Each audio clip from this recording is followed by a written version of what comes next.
I have got together 4 other FPL managers that play FPL completely different to find the best way to play FPL. An AI team, a casual team, my team, a zombie team, and an anti-FPL team. 5 teams, 5 strategies. Which tactic wins? And after Game Week 2, this is how the 5 teams, 5 strategies mini league is looking like. Big and Boy, still the best FPL manager, currently in first with 153 total points. The AI team has moved up into second place with 143 total points, ahead of the zombie team, who has dropped down to third with 137 points, all still pretty close. The casual team is not doing well at all, pretty casual behavior, with 110 total points, but not as bad as the anti-FPL team, who thankfully is in last. As you know, their whole goal is to score the least amount of points possible. My team scored 80 points in Game Week 2 with the help of Haaland with his hat-trick and 34 FPL points as captain. Smith Rowe and Raya also got the big boy double-digit hauls for me. My transfer this week was Solanke out to Muniz, as obviously Solanke was a so blanky injured for the week, but Muniz didn't really do anything, so that transfer was unlucky.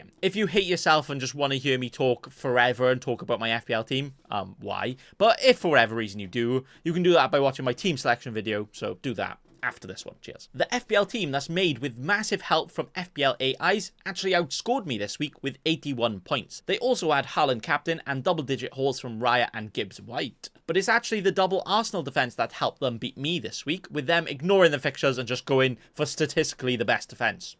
It's that simple, isn't it? They very surprisingly didn't make any transfers in Game Week 2, though, despite the likes of Quansah and Barco on their bench, and they had to play Quansah. But maybe they feel that keeping those transfers will actually be more valuable than an early transfer and early price drop at this stage of the season. Or more like the computer said that, so they were like, yeah, I'm going to do what the computer said. Fair enough. But they do have cheeky scrub picks like Bruno and Eze in their team who have not yet returned. So overall, they have some pretty wibbly-wobbly picks.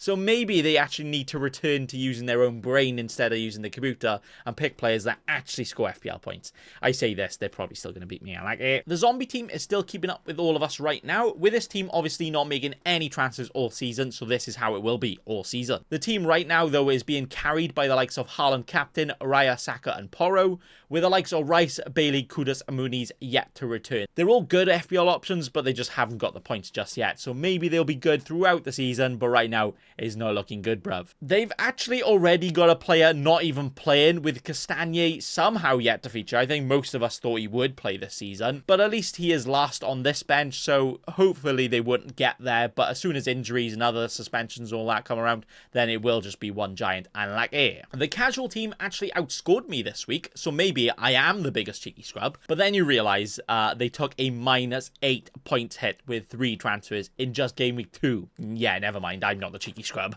They did transfer out Tony, Rodri and Trippier, because, yeah, they didn't even start, and brought in Havertz, Jota and Mazraoui, literally the players that just scored all the points in Game Week 1, because that's just what casuals do. They do have Palmer in their team, though, and we were memeing on them last week as only having Palmer as their only premium mid, and he ended up scoring the most points out of all the premium mids this week, and most of us are actually scrambling to get him, but this casual right here is like, he scored the most points, he's gonna keep scoring the more points.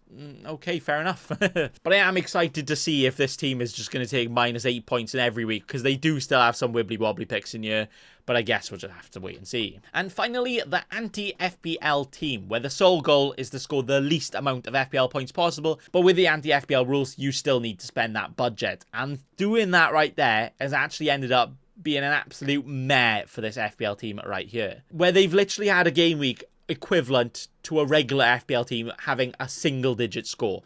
As not only did they have Strand Larsen and FaZe scoring, like who expects them to score, they also had McCarthy make all the save points, which, okay, fair enough, you can't really, predict that with a goalkeeper. But they somehow had Palmer sub on, so his gigantic 17-point haul is in the team, which almost outscores the rest of the team. So that is actually the biggest unlucky. They did transfer in Timo Werner, who, you're expecting to play some minutes for Spurs because he just does, but he actually did not play a single minute, so he was subbed out and Palmer was subbed in, with Palmer absolutely spinning the anti-FPL's jaw. It still obviously is a terrible score compared to us, right? It's got an 8 million game week rank, but for anti-FPL, it is a big boy unlucky. But that is how the 5 teams and 5 strategies teams are doing after Game Week 2 going into Game Week 3. My team, an AI team, a zombie team, a casual team, and an anti-FPL team. 5 teams, 5 strategies. If I keep saying it, it's just going to be ingrained into your brain, and then you never forget, all right? Yeah. Even though we've actually all made different transfers already, and obviously we have very different strategies, all the teams are looking very different, but yet we still actually pretty much all scored the same points, apart from anti-FPL, but that doesn't count. Which shows you, you know, sometimes you can just be different formula, same results, and it doesn't actually matter in the end of the day who you have, it just matters about points.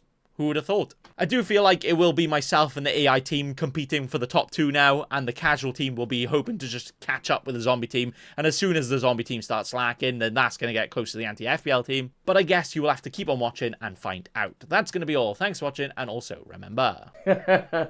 Don't be a cheeky scrub. Subscribe to Nathan Bacon right now.